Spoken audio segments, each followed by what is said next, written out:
Usually these episodes start with Kevin and I making fun of each other. It's typically the way that these things kick off. There's always like a little bit of a chirp. Too easy. Well, I love that you guys are doing this, and I'm stoked to be part of it now. We'll save you from the hazing, though. I think we won't go too hard on you. I think. All right, don't go too hard. Maybe the second. We'll build up to that. Yeah. No, and you're Kat. You're our first friend to join this. So thanks for doing this. We wanted to get like 10 in the archives, and then start bringing on some other people to kind of like share their 2 cents or whatever. And then after 10, I think both of us were tired of hearing ourselves. So I know that story well. I started out doing podcasting solo, and then I was like, and okay, that was enough of that. Yeah, I oversee most of the editing for this too, so I spend a lot of time hearing my own voice, and it's like nails on a chalkboard. I cannot stand it. It's not that bad. I give you a lot of grief. It's not that bad. Thank you. I was laughing. My wife's mom used to be in, I guess my mother-in-law, I can say that now. She used to be in TV, and she listened to the first couple episodes, and she was like, you guys have great voices for podcasts. And I think Kevin and I joked, like, also faces for radio, so it works. It works out well. I love it. I know. We're so critical. Every time a video goes up, I'm like, oh, good. Yeah. But we got to keep pushing, right? Yep. Yeah, you just got to dance with it. Mm-hmm. Yep.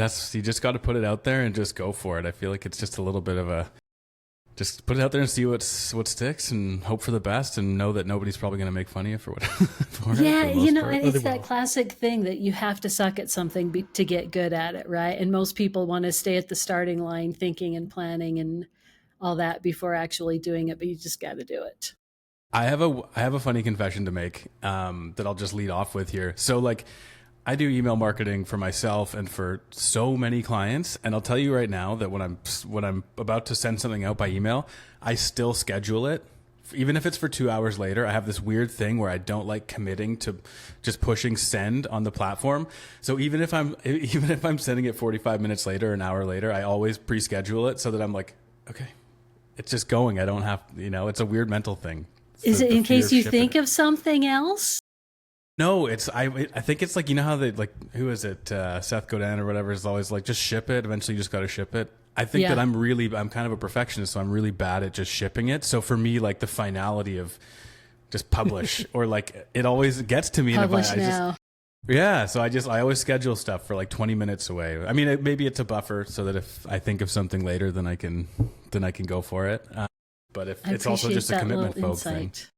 It's weird. Yeah. It never goes away. Yeah. That's the fear of content marketing. It never goes away. You got it. It's crazy. But the thing is, like, I always tell people, don't worry about your first blog post. Like, let's talk after your 100th, right? It's like it's a numbers game. It's definitely like a volume to figure out what you want to say and how you want to say it.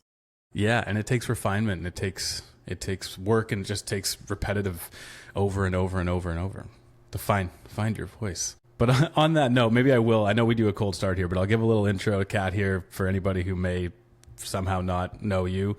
Kat Johnson's here, legend in the co-working world. Go ahead and say that. Content strategist and brand community builder, founder of the Lab and Coworking Convos, and also author of the Daily Co. So you've actually written a book, which is unreal. Is there anything that I missed on that one?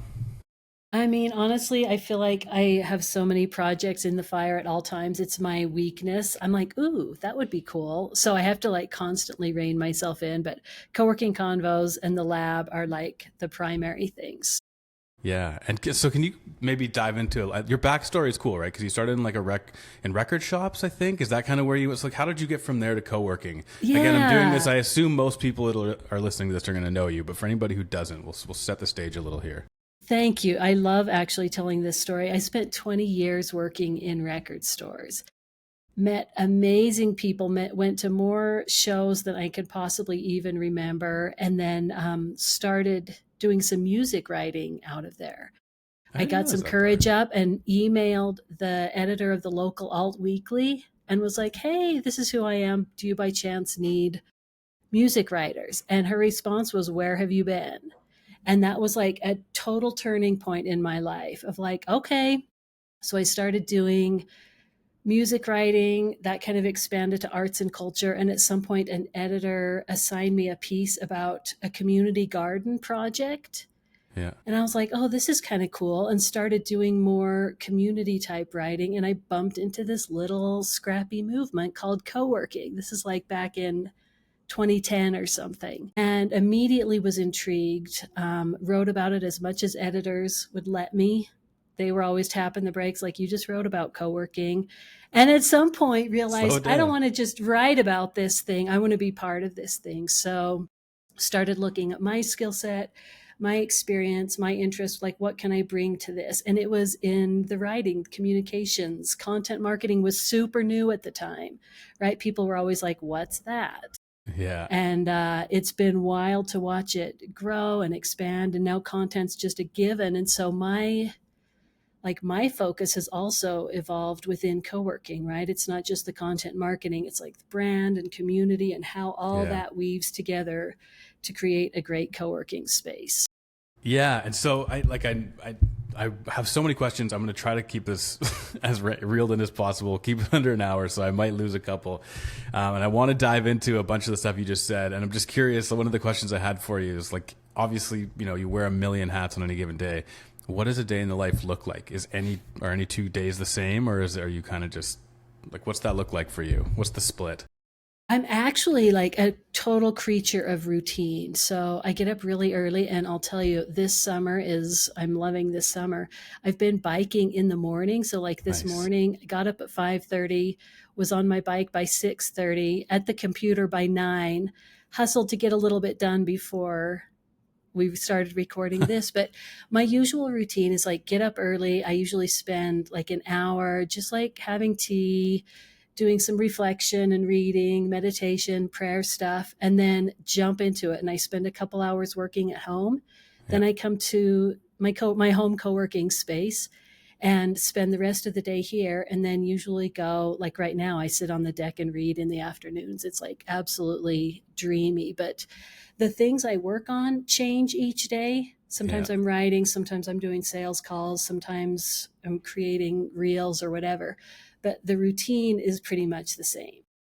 Yeah. And so, okay, I'm curious, right? Like, so you do content marketing, I do content marketing, Kevin does marketing. We all kind of understand this thing, right? Like, co-working as a business model is super unique in terms of, like, the model itself. It's super community oriented, more so than most industries would be. And as a result, the way that you market for co-working spaces is equally community oriented. And I know one of the things that you do is kind of community building as a marketing strategy. So I'm curious, like, how does that work? What does that look like? Why is it so important to use community building as a marketing strategy?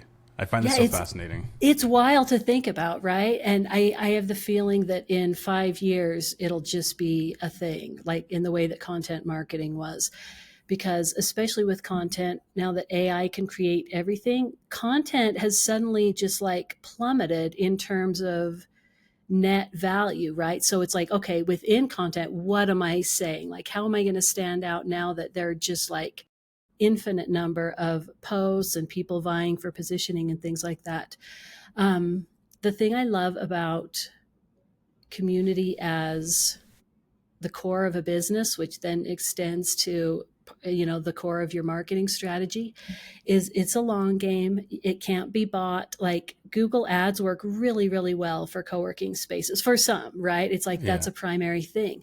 But as soon as you turn off the lever, there's nothing there, right? But it's like the content piece and the community piece are such strong things. And when you have a community in place, naturally word of mouth spreads, content's coming organically, people are sharing your stuff. It's less of you can't capture the data around it the way you can a paid ad, right? But the long game, like people who are invested in community from even before they open their space, they know that's going to be a core part of the brand. And then content becomes the vehicle to express that community with the world. You're playing a long game, but I feel like you're playing the stronger game.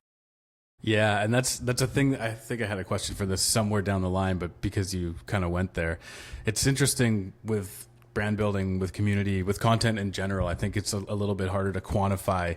It's harder to put a number on the impact that you're creating by doing that, but it does have an impact. And if you are lacking it, I think that's where the impact shows, or the lack thereof. So it's such an interesting thing to try to sell that. So I'm curious, like, how do you convey the value of that when, most people, when they think of marketing, they want to put a metric to everything. They want to put a number. They want an ROI for every dollar, but it's not necessarily that way with this kind of stuff. So how do you convey the value to people if maybe they're on the fence or they're not sure if they should invest their time in this kind of stuff? I mean, honestly, I feel like if someone like naysays it or has questions about community from the beginning of launching a co-working space or a marketing strategy, I don't want to say they're in the wrong business, but it's like, it's not going to work, right? Because it's not like a should we or should we not? It's like the community is something that's baked into the DNA of your co-working space and brand, or it's not. It's really interesting. More and more people are reaching out like, can you help us systematize community building? And I think about this a lot. I'm like, you could put things in place that are like, okay, the community manager is going to spend 1 hour a day in the common space, just chatting with people, making sure everyone's connected. But that feels so forced, and you're going to miss tons of opportunities. And this drives my data friends crazy, but it's like, I don't know that you can. And I actually, a few weeks ago in my Thursday email, I sent out, so every once in a while I do crowdsourced posts. I'm like, okay, everyone share your best event strategy or something. And then I turn that into a resource for everybody and share it. I was like, all right, we're going to systematize community. What's your best strategy for putting this into place as your brand scales? And something like that was the question. I think I got 2 responses. I think everyone's like, yeah, we don't know. And I've been thinking about this a lot. And I think this is because it just can't be done. Like the points of contact between me and you, Taylor, and me and you, Kevin, it's like, it's an organic thing where we kind of know about each other, and then we connect a little further, and then we bump into each other and chat at a conference, and then we're on each other's podcasts. And it's an organic thing that grows, right? Like if I went up to you the first time and was like, hello, Taylor, let's be in community. It's like, who is this crazy person, right? It's like many touch points over different things. And this is infuriating to people who are like, look, we need to have this in place right now. We recognize it's a thing. We need to do it. And it's a huge differentiator for those who are already doing it, right? It's like a nice little unfair advantage. So I'm not sure that you can. Yeah. It's so interesting that you say that. I had a thought before where, like Kevin, a couple episodes ago, talking about data, he mentioned that for a past client, they had, solicited reviews and insights and data points from a bunch of different members using email, and then he'd use that to inform an ad campaign. And I always think about the same, because like part of my onboarding questionnaire when I work with a client is like, what are the questions that you get, or the comments that you get, or the little moments that you notice among your members? And most of the time it's hard to kind of share any feedback because there's no real system in place for collecting. So when you're talking about systematizing community, it's hard to do, but I'm always trying to encourage people to like, can you have some sort of system in place where if your community manager has a great conversation with somebody about something that they love about your space, or an interaction that they saw between 2 people, can you document that so that you can, it can inform something later on? But it's and like pulling that language, right? If somebody says something amazing, grab that language and use that in your marketing. Because if one person's saying it, other people are thinking it. And another thought on that is that I feel like it backs up before your systems, where it has to be, like I said, in the DNA of your business and brand. And that means that everyone in the space needs to understand that that's the highest priority on any day. Like my friend Iris Kavanaugh always says, your community manager is your most important hire. And I agree with that wholeheartedly, because you can have every system, you can have, the latest, greatest, everything. But if the experience in the space is lacking, if people aren't connecting, if it feels flat and boring and quiet, there's zero reason for people to come back, other than just like the transactional thing of, I need Wi-Fi for a day. Yeah. Yeah, 100%. And so I had another question down here that I wanted to get to as well. You kind of got to this, is like, what are those core, like let's say that you want to start prioritizing community building in your space, but you haven't done anything yet. what should be the core elements that you start? Like, where should you start to work on that? Like, what are the things that you can put into place early on to kind of start that process? So my whole experience is on the member side, right? And I'll just say getting the right people in place. Like we always talk about, there's the unicorn who is the great community builder and also good at ops. Those people are really rare, right? So oftentimes you have to choose, like, this person's great at ops. They have their, their spreadsheet game or their AI game is great.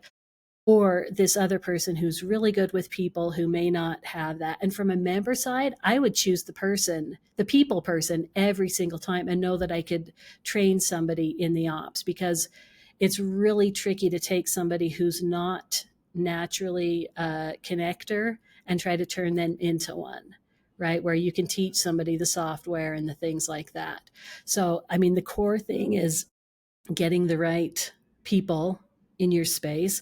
I think also then it's prioritizing community at every touch point, that everything, not just in the space, but everything reflecting out of the space is a focus on community, that when people walk in, they know they're not going to get like an executive suite situation, but that they're going to become part of this network of people. And I love co-working because it's a loose network. Like I have friends here who have become like dear heart friends.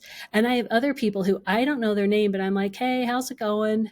It's like we see each other all the time. So it's like a loose network. But I also know who I can ask when I need either a question about video answered, or we have an upcoming thing that I need some tech help with, or whatever. So anyway, I'm veering a little bit. So I think prioritizing community, baking it into the DNA of your space from the very beginning, in the language, in your marketing, in your sales. Like it used to be enough that you were a co-working space, right? Oftentimes there was one to choose from in a town, maybe a handful in a city, but I've been around long enough that I remember when a co-working space opened and the mayor would come out and they do a big ceremony and it would be in the press, the whole thing, press right? releases and all that. Yeah. And it's like, that's long gone. And I think we're in a weird point where some of that kind of, I just need a space to work is still carrying on, but looking forward and looking at younger people who are like, they want to be part of something cool. They want to know, they want to align with companies that are aligned with their values and their vision. They definitely are not looking for like an executive suite type situation where you just go down a long dark hallway and duck into your office, right? So I think positioning your space as a community first space is not only a great thing to do for humanness, but it's a really smart business move, because I just think that co-working's growing too quickly to be kind of a generic office rental place. Let me jump in there quickly. So like you have these enterprise, or sorry, not enterprise, these executive suites, and maybe, it's kind of a traditional model, and maybe the demographic skews older, and maybe they're more professional services and whatnot. And having spoken to operators of those locations, sometimes they say like people don't want to be connected. They kind of want to go in, put their head down and do their thing. What advice would you give to an operator of, say, an executive suite where that feels like maybe the general tone? Is there a version of community that fits in for someone who is mostly like, look, I'm a lawyer, I work long hours, I don't really, have time to mingle and whatever. Like, what's the version of community that works for, an enterprise executive suite type operator, or even just folks that feel like their community members don't want to engage at the level that, say, a Kiln or wherever, would want? How would you approach community in those spaces? Yeah, I love that. And especially since you brought up attorneys, because I recently had a conversation with a woman who's in a very similar situation. Like everyone's nice, everyone's, kind to each other, but there's not a lot of connection. And we started talking about who's in the space, and she realized there were a large number of attorneys. So the advice I gave her, and she did this and it went really well, is to have a happy hour for attorneys.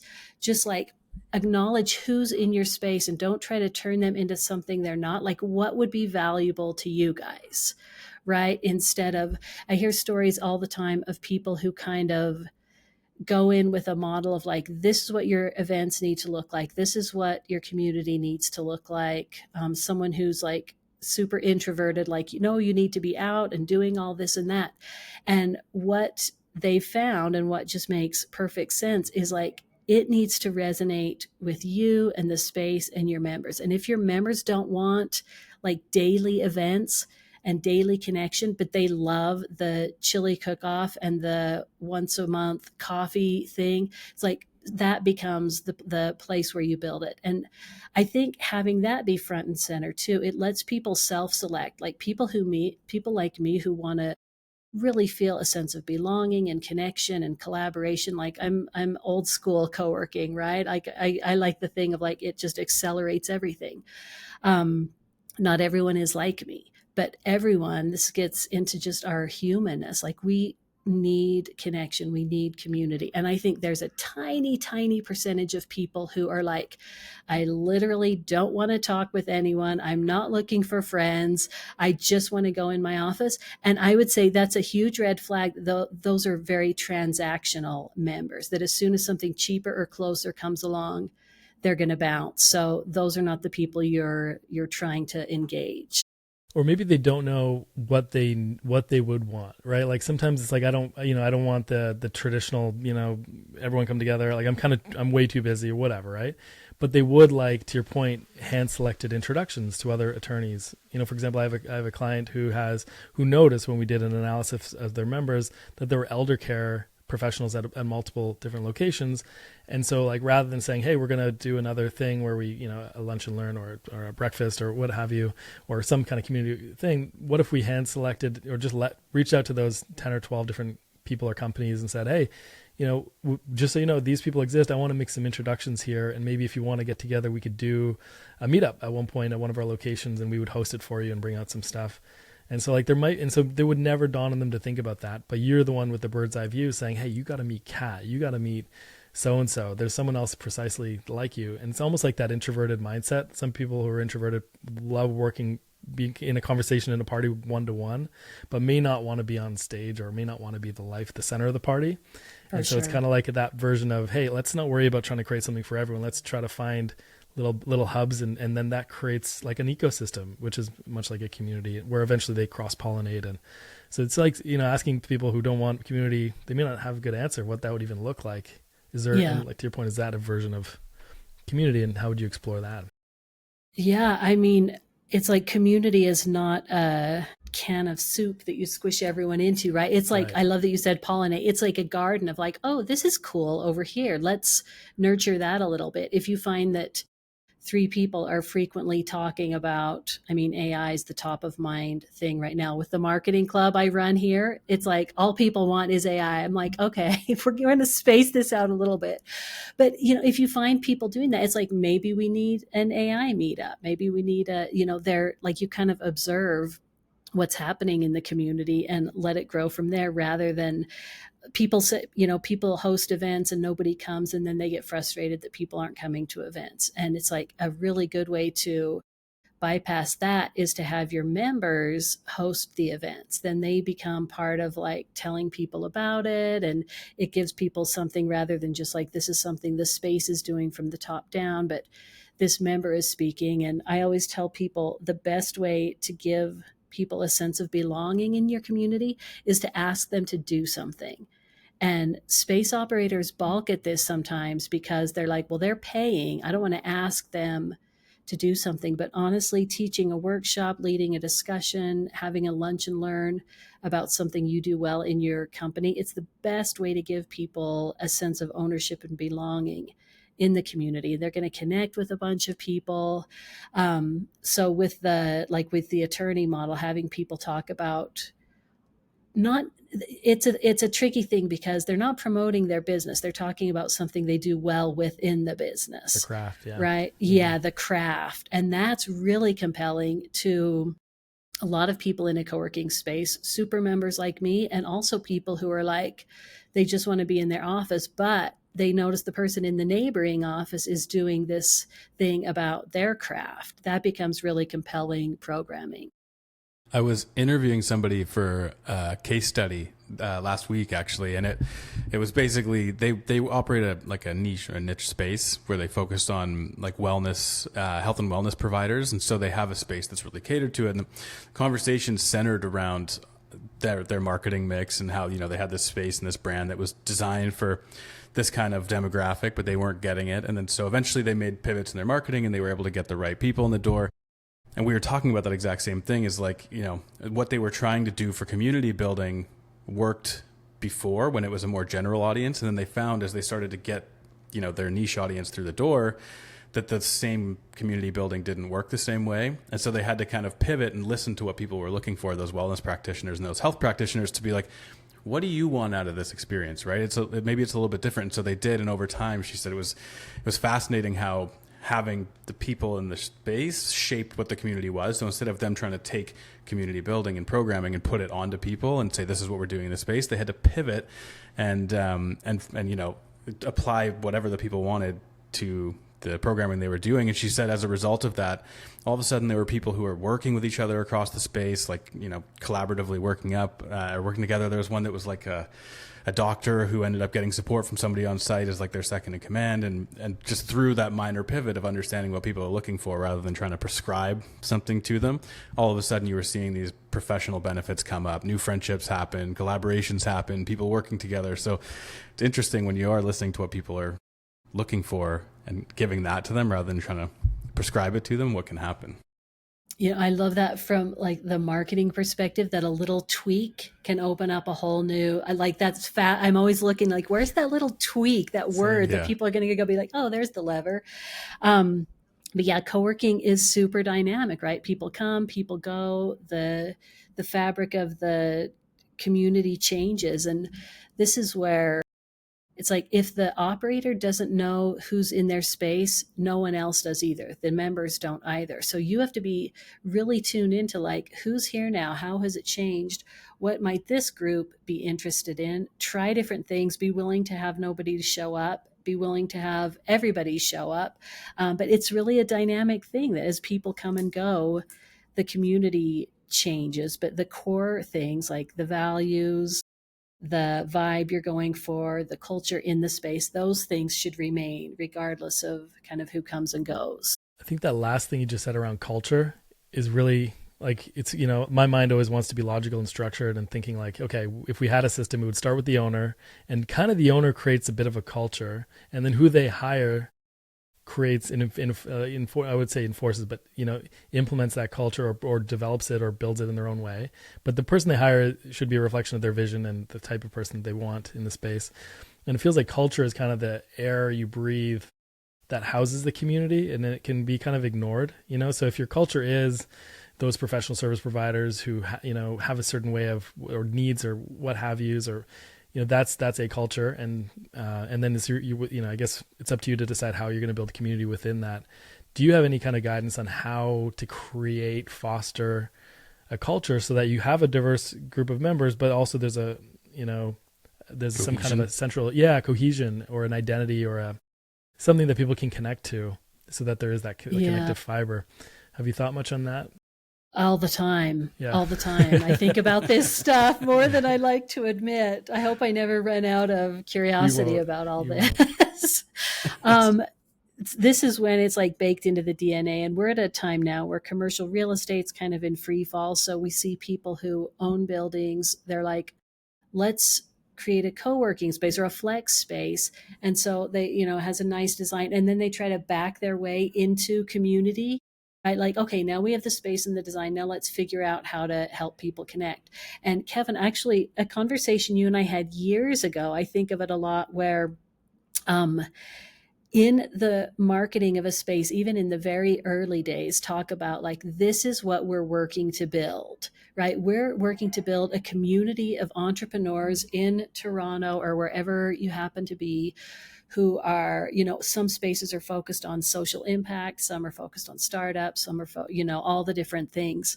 But being clear about that from the beginning and there's a level of vulnerability here where you're letting the community in on your vision.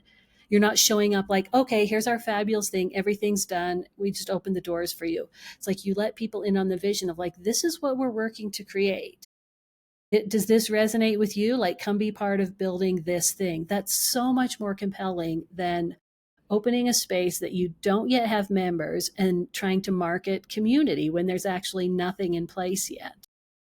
Yeah, it's kind of like you germinate the culture, to use an actual. We love analogies here. So when you said the can of soup thing, I was like, oh, Taylor's downloaded all. Well, my and we're analogies, going by with the way. garden theme. I'm loving it. Yeah. By I'm the with way, you. just on that note, I've downloaded the transcripts from all 10 episodes so far, and I plugged them into ChatGPT, and we now have a hall of fame and shame of Kevin's analogies from the first 10 I love episodes that we're going to put There's out a there. lot. And there's some I love hilarious ones. it. Like one of the last ones was talking about content production. He said, if you play in traffic long enough, eventually you're going to get hit by luck. And I was like, I don't think that's a thing. But Maybe a shame. Like, okay, I know what It's you part of mean. a broader point I've made in the past that, it doesn't make sense in a little micro moment.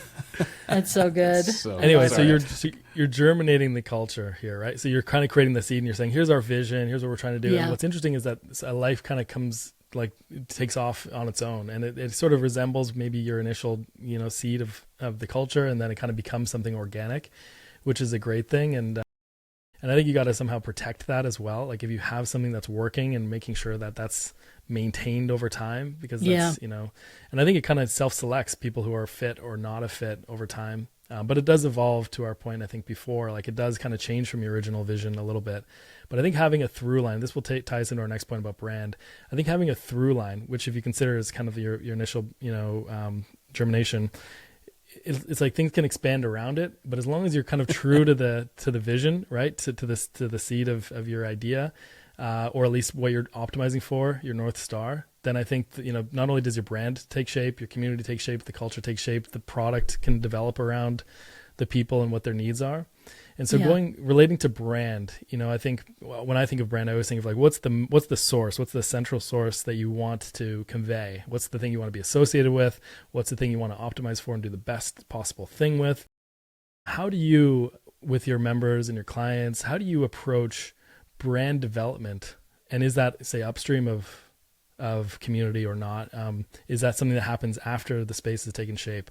But how do you think about branding in a nutshell, and how do you approach helping people find their thing that they can build their culture and their community around? Yeah, I love this, Kevin. I think it's upstream of everything, right? When there's a misunderstanding with brand that it's logo and look and aesthetic, the way I think about brand is like, what are you conveying to the world and how is it being received, right? Like that's the brand. And it definitely changes. I'll just tell you from my perspective, for many, many, many years, the purpose of my business, like the stated purpose, is to create a world of activated and connected people doing work they love. Create a world of activated and connected people doing work they love. Yeah. Within that has looked like workshops and content and events and more content and things like that. But that's my through line. And it's above co-working, right? It's like co-working is the vehicle that I have found that the potential for impact is unlimited, right? We have these spaces that are full of people doing ideally like intentional, meaningful, purposeful work that then is spilling out. Like I always approach it that if I'm this one person, but I can build this audience of all these co-working space operators, and then within their spaces, they're all doing like intentional community connection, belonging. Like that feels like I can make a positive impact in the world. And that's the core of my brand. And things have changed within that. What it looks like has moved and shifted a lot, right? Tactics but the tactics change, what it looks like. But I hope that when people think about community co-working, they think about me, and that they recommend to their friends, and that within that I can help move toward deeper into my purpose, right? So that's how I think of brand. Yeah, and how do you help them find their thing? Yeah. One question I love, it's years ago I saw it and I was like, what? But it said, what can you be the best in the world at? And I thought, what a crazy question. And I then started like digging into it. It's like, can I be the best marketer in the world? Like, no, there are a lot of people who are much better at that. That's Taylor Mason. That's Taylor. Could I be the best content marketer in the world? I was like, I don't know. This was back when, Pat Flynn and everybody was doing all their thing. And I just kept like digging down, and it was like, could I be the best content strategist in co-working? And I got to a place where I was like, maybe so. And this was years ago. This was before I even knew Taylor, but it's like, and so I kind of pursued that place. And so I think it's like, what you're doing with that is like finding your differentiator, right? Finding your unique position in all of the world. And with co-working spaces, it's like, if you were like, could I be the best co-working space in Manhattan? It's like, oh, I don't know. I mean, there's a lot going on there, but it's like, it forces you to be like, could I be the best social impact space in Midtown? Like, maybe, that starts Yeah. feeling very real. So I always encourage people, like, in co-working, like, being better than someone, it doesn't mean too much. Like, what does it mean to have faster Wi-Fi or better coffee or, all the best furniture? It's like, to a point, that's nice, but you come to a point where you have to be different, where being different is more valuable than being better. So it's like the question about what could you be the best in the world at becomes really valuable. So I'm curious too. This is something that I meant to ask you a little bit earlier, but like I know you work mostly with indie operators, and is it for that reason? Is it because you find it's easier working with indie operators to help them find their differentiator compared to a corporate, like a more corporate sort of operator, or is there any connection there? I was curious, like why you focus so much on the indie operators, and it seemed like maybe that was the through line there. I have found that the indies are more closely aligned value-wise and like hyper focused on community, not exclusively so, and by indies, I talk, rather than indie spaces, it's indie brands. Indie brands, right? Okay. So it could be a brand that's grown to 3 or 5 or 10 locations, and then after that, things kind of go in-house. They have their systems, everything's top down. Even their content and social media starts looking very top down. It's harder for the individual spaces to kind of differentiate and make the local impact they might like. Whereas with the indies, they are right there. They're literally like, the owner is sitting next to the members. They're in it. They're like, what do you guys need? And there aren't layers and layers of decision makers. It can be so immediate. The local impact is obvious. It's not like a big brand trying to kind of spill off some local impact by like sponsoring an event or something. It's like it's fully an embedded part of the community. So I love that, and those just tend to be the people who really resonate with my deep focus on community. Yeah, that makes a lot of sense. But not exclusively. It's interesting. Like, there are some on the far end who are not a good fit for me.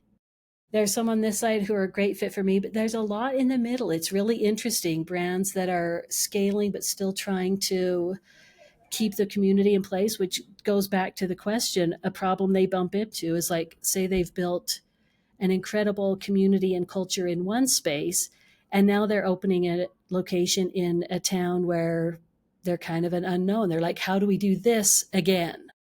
Yeah. Right? How do we scale this to 3 and 5 and 10 locations? And it's an interesting challenge. And I don't believe there's a quick fix. I think you have to plant the garden again. It's like, start over. Here's our fertile soil. What are we gonna put in here and nurture here? I think I'm loving the garden analogy. I'm going to write about this, Kevin. Thank you. I love me a good analogy, so I'm here for it. Make sure to include the germination.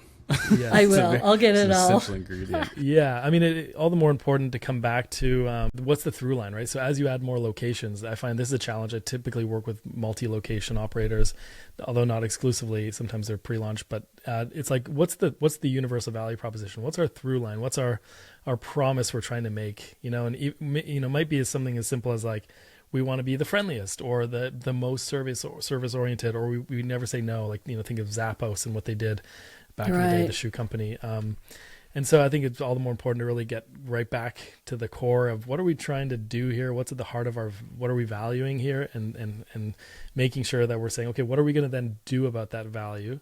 And then to your point about content marketing, it's like, let's just report on what we're doing. And that doing is a result of our thinking about what's important to us, because we can't do all the things for all the people.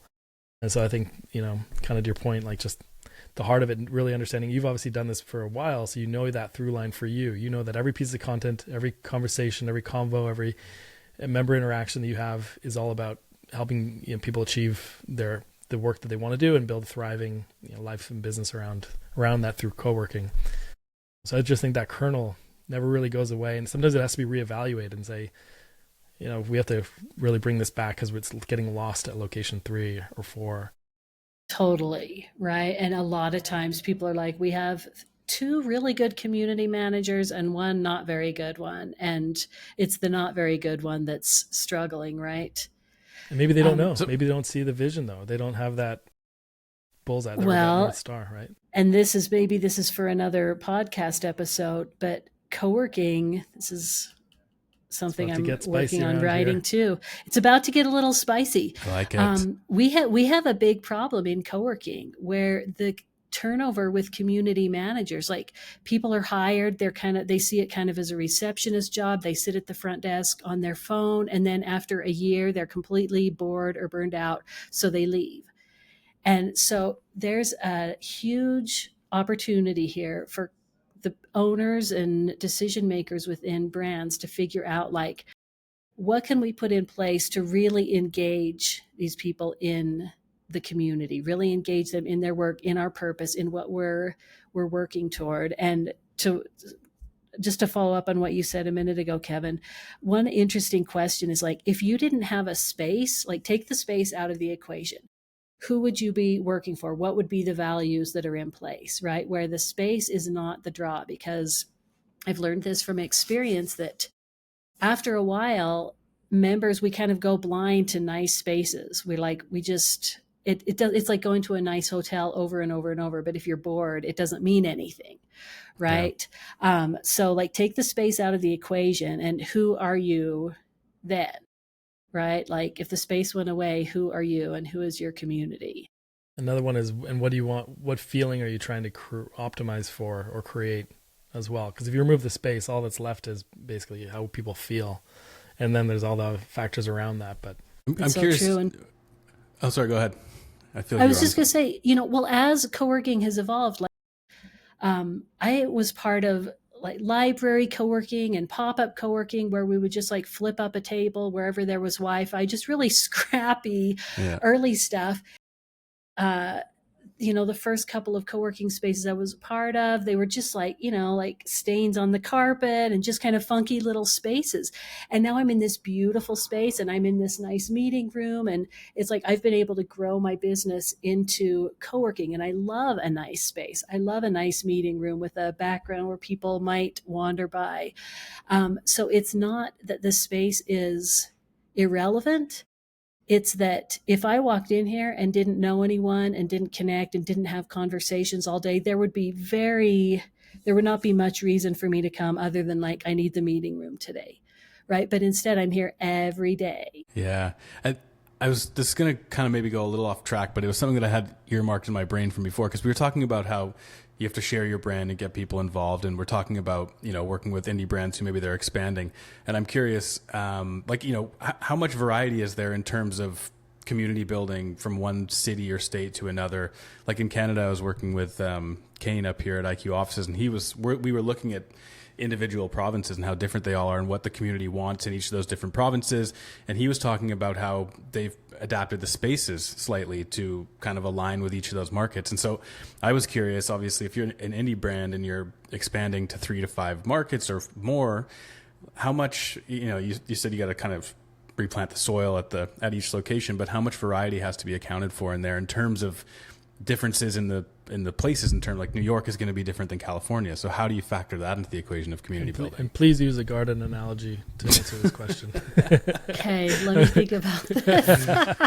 Planting different types of vegetables? I mean, different plants are native to different areas, right? Like what works in Santa Cruz, California is not going to work in Salt Lake City, Utah, is not necessarily going to work in Park City up here in the mountains, right? So this is an interesting challenge.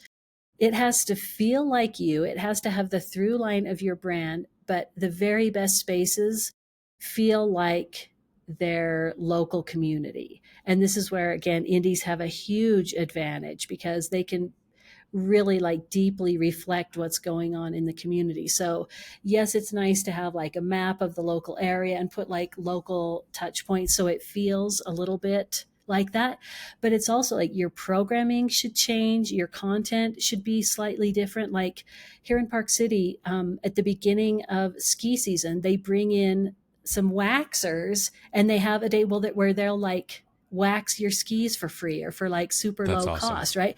It's the That's most so Park good. City thing ever. We also have a room for the bikes and with lockers for skis and snowboards and stuff. It's like that kind of stuff where it feels like a brand is tuned in. Like it's the opposite of Starbucks, right? Where it's like it's the same everywhere. And when you walk in, it should feel like the brand. It should be recognizable. Like Garrett at Hygge did a really good job with this, with that yellow. Like Yeah. yellow was their thing. You could spot a Hygge piece of content from a mile away because it would be this yellow. So it felt like it. But then each location has it feels like part of the neighborhood. That is the absolute best case scenario, is if you feel like part of the neighborhood.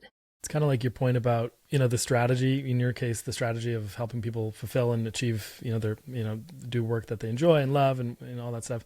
And you've used co-working as a conduit, but you've also talked about how in community, the tactics may change even over time within the same community. So it kind of feels like as long as everyone knows the strategy, the brand or the purpose or a value proposition, how you roll that out, whether you're in Phoenix or Salt Lake, is going to be completely different. You're not going to have snowboard racks in Phoenix as an example, but you may still be like, our mindset is we want to support people where they are and we want to do it in this particular way. We want to do it in a cool way or an artsy way or a fun way or a professional, services way, so it kind of goes back to your point about brand superseding or at least coming before the tactics of things like community. And so I just want to point that out. Yeah, example. most definitely. Yep. Some people even bring a staff member from one location that they've launched and bring it to a new market. And I feel like that's the germination, sets the context a bit, but then lets it thrive in its own way.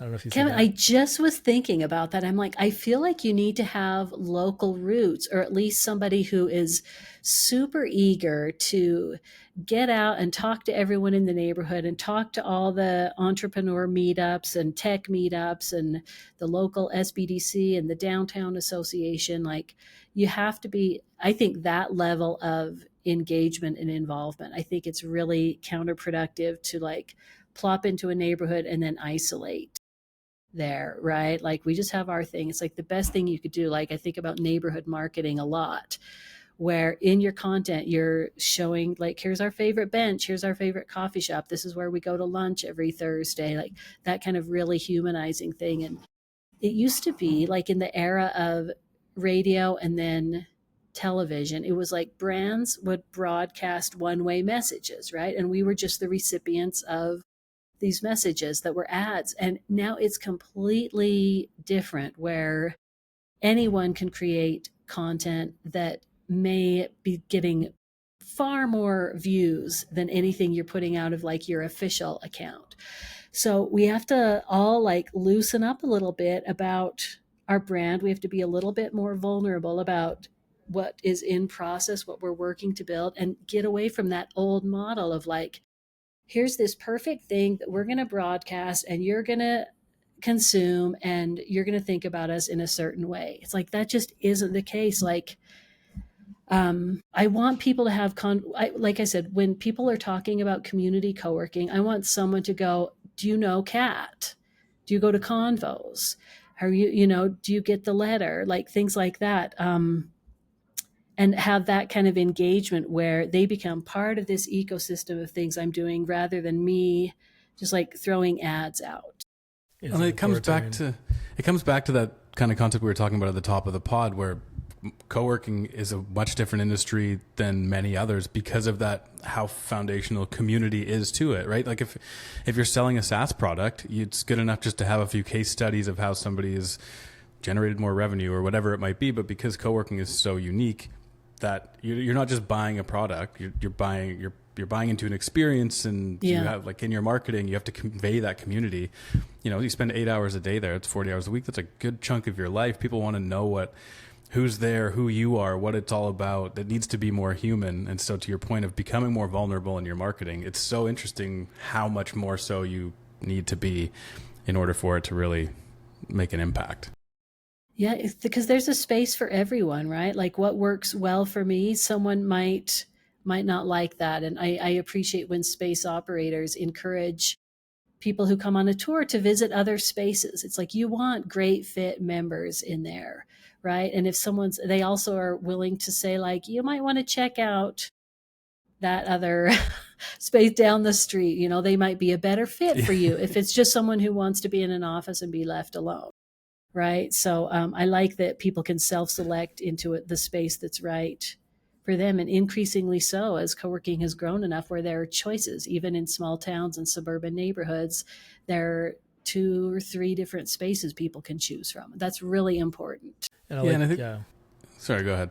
Sure, I'll go quickly. I like the point about differentiation, and to me, it's a form of leverage. So when someone comes on a sales tour, if they're like, well, why should I choose you? Or if they're like, can you do cheaper or this, that, or the other? You want to be in a position where you can say, look, if you're looking for 4 walls and a desk, there's a little space down the road. Like, you should totally check them out. If you want plants, if you want community, if you want this, if you want that, that's what we do. And I can't even think of an alternative to us, like, frankly. But so if that's what you want and that's what we value, that's what we do. And that's kind of gives you leverage where it becomes less of a downward price pressure, assuming you've nailed what that core group of people actually want. And that's where I think it's about knowing yourself, knowing what you're trying to do, and then walking the talk. And have that leverage in the conversation. I think there's like as an extension of that. I think if somebody comes into your space for a tour and you tell them, hey, maybe you want to check out, other space down the block because it might be a better fit for you. I think the people, I think they remember that. I think they appreciate it. You're not just trying to take their money and stick them in a space where they might not be happy. And I think that when people remember that, if they do know somebody who later on wants, a space that's more like yours, they'll be like, hey, these people were awesome. They were honest. They pointed me in the right direction, but you might want to check them out as well. So just having that identified and being able to point people here and there builds a little trust. And I think it's never a bad thing. Totally. It's part of the long game thing. Like, I recognize that when people first open a co-working space, they're like, we just need people in here because at this point, I'm operating at a loss. They're like, we just need to fill it. But then a year later, they're like, no one's connected. Like, they find they have a culture problem because that hasn't been in place. I'm not saying that always happens, but it definitely does happen where people fill up the offices and desks and then they're like, no one's connecting, no one's talking. How do we do that? Like, I get these calls pretty frequently, right? Like, how do we do that? Which we've already kind of addressed earlier, but yeah, it's like if you have a garden. Okay. Here we go. And hold on. And you're not intentional about what kind of garden it is. Is it a wildflower garden? Is it a vegetable garden? Or is it, we've just left the ground untamed. We've ripped it up and there's just plain soil. And then whatever comes, and what happens when you just leave the soil for whatever nature throws your way is you end up with a lot of weeds, and people aren't weeds. That's not my point. The point is you may plant a few great vegetables. You may plant a few beautiful flowers, but they'll be kind of muddied out or buried, or you end up losing the value, right? It's like this you can't even grow tomatoes here because it's full of it's not working, right? There's no cohesion, there's no ecosystem, the plants aren't harmonious, there's things are just kind of competing with one another. So you can't leave your garden plain and open. You have to be a little intentional, like you point, right? I know you need new members in the beginning, but you still have to create a sense of here's what we're trying to do, and not just let any old person buy your product, because it does create a culture that ends up not being valuable, not being compelling, and you don't end up losing control of it. I think intention, that was really good. I think intention is it's all the intention, right? And the goal is that it's so clear who you're for that when people walk into the space, they're like, oh, this is for people like me. I get this. Like, check. So this is what I'm looking for. This is it. Actually, I tell this story a lot. I dragged my dad around Salt Lake one day, looking at all the different co-working spaces. This is years ago, before I had moved back. And we went and looked at a couple, and he was unimpressed, to be honest. He would, it's like, okay, like, just offices or people sitting there quietly working. And we walked into the kiln in Salt Lake with like prints all over the wall and like a buzzing vibe. And it It's a was just nice a whole different space. thing. And I told my dad, I'm like, this is what I'm talking about. And he was like, oh, okay. Like I he get it. couldn't fathom why I was so into this like co-working thing. That's just like Most office people dread the rental. office, and here you are, just like in love with Yeah. it. Yeah. I was like, this is it. This is the future of work. This is what we're doing. It's not Yeah. the office rental of old. It's this is something totally different, and humans are at the heart of it rather than the space. Yeah.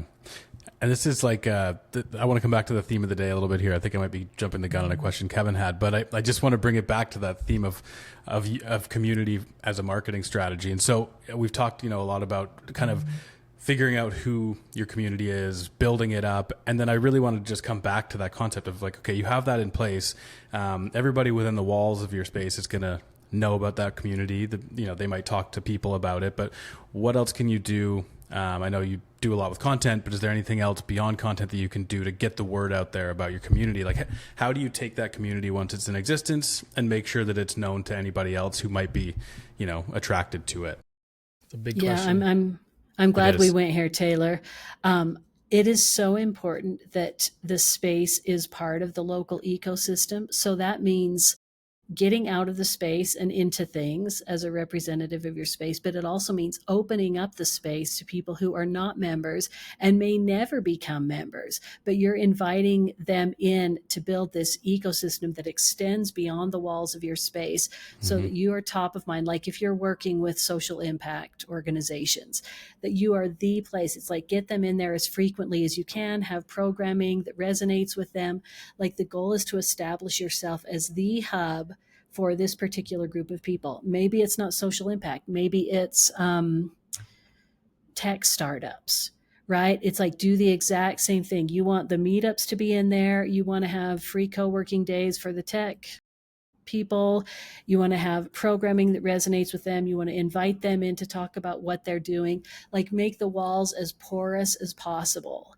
And you just positioning yourself as the hub is the smartest thing you can do. Yeah, absolutely. Kevin, you had a question here about content as well. I don't want to scoop you on it, but You can scoop. This is I'll by the way, scoop. Taylor's the lead host on this. I'm just I'm eye candy. I love for this it. one. Yeah. I'm really glad you guys are doing this podcast. If I didn't mention that before. no, thank you. Well, thank you for jumping on it too. Yeah. Yeah, Of course, absolutely. yeah, my pleasure. We were inspired by everybody else doing cool things before we tried to do it. So It's just limitless cool things. I feel like the challenge these days is like figuring out what will move the needle, right? You can do anything. It's like you want to write a book, you want to have a podcast, you want to have a video show, it's like endless, and most of it's free. It's crazy. Well, here's That's the last question for you. Oh, Okay. No, I was going to say that's such a perfect segue into that last question that you had there, but you take it. I'm going to do take it because I want you to do it. I know. I want you to I do wrote this it. down. I know you This is want. your- It was a good question. I wanted to do it, but it has your name, so It does. I clearly demarked it as mine. I will stand down. Okay. Taylor and I are I'm both ready. curious about this, and this Okay. may kind of we'll start to wrap it up at this because I know you're a busy lady. So, what advice would you have for owners? I know in a lot of your marketing you focus on the owner and like helping them and then empowering their team to do marketing and community and so forth. What advice would you have for say owners specifically who are curious about starting to publish their own content? Are worried about that cringe factor that we all are fearful about and we talk about, and you have to That kind of me get and you past live we live on the and dangerous edge of share with cringe. everybody. Yeah. So what advice would you have who are looking to put themselves out there, be a face of their brand? We're finding more instead of, personal branding, we're talking about founder-led marketing. And Yeah. what would be your best mindset, if you will, about approaching that in a way that is empowering for folks? Yeah, I work with my coaching clients a lot on this, and there are a few things. I'll just riff in no particular order. Being as authentically real as possible. Like you don't want to come off as like, I'm the CEO hiding behind this amazing writing. You want to be like, I'm the CEO. This is what we're working on. This is what is going well. These are some challenges, like being as transparent. You don't have to like spill all the beans, but like being willing to show up as a human is super important. And the more stories you tell, the more you can wrap it in a story, the better, right? That is the best way to get anything to resonate with people, is to wrap it in a story. Consistency is great, whether it's once a week on LinkedIn or a monthly from the CEO type post or letter is important. Knowing that some of your posts are going to suck and being okay with that. Like some of my posts suck. They sit there and like maybe get one like, and I'm like, oh, Well, the secret okay. is though, most people don't even notice. If your content sucks, what happens is no one consumes it. So that like worst case scenario is no one really No one sees it. Yeah. Well, and I think of that It's as a kinda data liberating. point. Yeah. I think of that as a data point. I'm like, was this the message or a lack of hook? Or is it just like sometimes I get too philosophical and people are like, we just want the tips, and like trying to figure out that stuff. So it's important to just know, like, don't get stuck at the starting line thinking everything has to be perfect, because if you're still at the starting line, you're already way behind. You gotta Right? iterate. It's like Yeah. you be brave enough and just say something. Let people in on your thoughts, your opinions, what you're working on. I love the topic of founder-led marketing. We should do this another time, because it's such a powerful way to humanize your brand, Yeah. right? Help people know, like, and trust you. It's just like I was thinking about this yesterday. The guy from Airbnb, Brian Yeah. Chesky, And Tusky. Yeah. something. Yeah. Yeah. I'm like, Airbnb's become a huge brand. And I wrote about them like back when it was like this little small idea that people had. But watching Brian, he still is like very public facing. He still shares what's going on and his thoughts. And he's very much like the face of Airbnb, even though it's grown into this huge thing, right? He still like steps forward to share that stuff. And I'm not saying he's the role model, but it's an interesting model of like, yeah, I think the idea of like the CEO in some office smoking cigars or something, making all the decisions. It's like, oh no, that's not what we're doing at all. It's like people want to hear, it goes back to people want to buy from brands they're aligned with. That comes directly from the CEO. And it's like in co-working, the owner or the CEO, it's like, why are you doing this? Why co-working? Why community building? Why these neighborhoods, this location? It's like the more you can share the insights, share your perspective, share your stories, share the origin story, all those things, most people will not do that. So the ones who are willing to do have a huge advantage, I guess, is the nutshell. Like, would Virgin be who they are without Richard Branson? Richard Branson has more followers than all of the Virgin brands combined, and right? Cristiano Ronaldo has more followers than all of the teams combined in the Premier League or whatever. So people do relate mostly to people, and I think your point is accurate. And yeah, I mean, when you think about the brands that you most relate to in the co-working world, you probably know who the owner is. And even Adam Newman was a force as a personal brand. Would WeWork have been what it is with him hiding behind a desk and for all of his strengths and weaknesses. And so yeah, I'm totally with you. And your point about not getting stuck at the starting line is a good one. And look, Taylor Mason, after publishing thousands of emails, still gets nervous with the old publish button, has to hit the schedule button instead. So, but he does it. I think literally episode 1 of this podcast was called Ready, Fire, Aim, because that's kind of the whole point you just got to do it. You just got to go for it. Start putting things out there. And just see what happens. That is so true. That is so true. And then you look at it and be like, okay, that could be better. This is the process I'm at with my videos, right? Doing lots of short form video. I'm like, well, that sucked. And so the next time I'm like, okay, I'm going to be not so stiff and I'm going to try to be, not so scripted. And you just have to like iterate a million times. And it's a skill. I'm still far from where I want to be, but I recognize that I'm getting more comfortable with the process and that the output is reflecting that. It's like, it takes forever, but I want to do it, so I'm doing it. I did the same thing with video early on. I started trying to make some videos here and there, and then I was using this platform, this Riverside FM platform we're on now, and I had a teleprompter because I couldn't get through the intro. When I was just talking, I was great. But I was like, take 14, I'll just use the teleprompter. And then I realized that I basically just looked like this. So you kind of, and I still put it out there, and I made a joke about that video on YouTube. Yeah. I made a joke of it, and I was like, if it looks like I'm on a teleprompter, I'm working on it. Like, bear with me, but that's the process. I love you just that. got to go through it. Got to go through the suck to get to the good stuff. Yeah, we have a Cry It Out channel in the lab Slack. It's one of my favorites. Really good stuff in there. But a few weeks ago, I dropped it because I tried to do a scripted thing. I was like, okay, I'm going to start doing more long form video. Mm-hmm. And I sat in not this meeting room, but the one right next to it for like an hour trying to get through this scripted thing. And when I went home and went to edit it, I was like, this is so bad. It is so bad. I like dropped in the Cry It Out channel. You guys, I was like, you guys, I'm terrible at this. Like, I have to, like, I'm learning about myself. Like, yes, the key points, yes, the things I want to make. And then I just have to talk. Same. I just have to trust the moment, trust Yeah. that I know what I'm doing, because the script thing is not working for me. Well, it's like when you're pitching something, like, and you try to stick to a slide deck and follow every point. It's rigid. You're worrying too much about what you're not saying. When you know the stuff, you know the material, it's all your thoughts Right. already anyway. And if you just say it without thinking I too much know. about it, it usually comes out better, which is a kind of ironic way for it to be. It My is. And only- nobody, Sorry. I was just like, nobody wants to be on the other side of like a scripted deck where you're like, oh my God. Snooze fest. My only Yeah. recurring nightmare that I have is being on stage somewhere.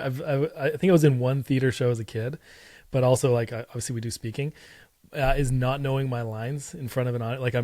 I'm not prepared and I'm just going up and I don't know my lines, and so I refuse to write a script or memorize a speech or anything and just have the topics I want to know about. But some other people are very good with scripts and need that Yeah. and are just Yeah. perfect with it.